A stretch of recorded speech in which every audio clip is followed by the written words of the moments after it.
Analyse. Si le X-Series Advanced est configuré pour le protocole RCP avec analyse, appuyez sur la touche Analyse active cette fonction et fait passer le X-Series Advanced en mode DEA jusqu'à ce qu'il revienne en mode manuel. À la fin de l'analyse, un message sonore « Choc déconseillé » ou « Choc conseillé » se fait entendre, accompagné d'un texte à l'écran. Si l'appareil indique « Choc déconseillé », le message « Pratiquez la RCP » s'affiche et la notification sonore « Reprenez les compressions thoraciques » se fait entendre. Si l'appareil indique « Choc conseillé », le bouton rouge « Choc » s'allume, accompagné du message « Appuyez sur Choc ». Selon la configuration, l'appareil accorde 30 ou 60 secondes pour administrer le choc avant que le X-Series Advanced se décharge automatiquement. Appuyez sur le bouton « Choc » pour administrer le choc au patient. Une fois le choc administré, l'intervenant est invité à pratiquer la RCP. Reprenez les compressions.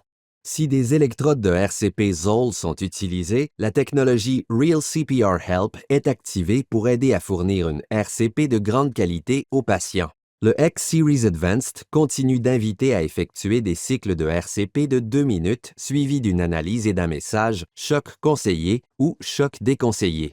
S'il est activé dans l'appareil, l'algorithme Rapid Shock sert à réduire encore davantage la pause pré-choc en mode DEA ou en mode protocole de secours.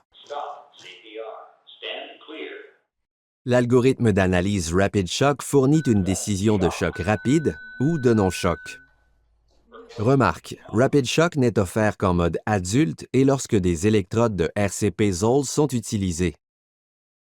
La fonction du protocole RCP avec analyse peut être arrêtée à tout moment en appuyant sur le bouton « Quitter » situé à gauche de l'écran. Si le X-Series Advanced est configuré pour une analyse unique et que l'on appuie sur le bouton « Analyse », l'appareil affiche le message « Analyse en cours » et effectue une analyse unique du rythme présent à l'aide de l'algorithme DEA de Zoll. Une fois l'analyse terminée, le X-Series Advanced affiche soit le message « Choc conseillé », soit le message « Choc déconseillé ». Si un choc est conseillé, un choc manuel doit être administré conformément au protocole clinique local.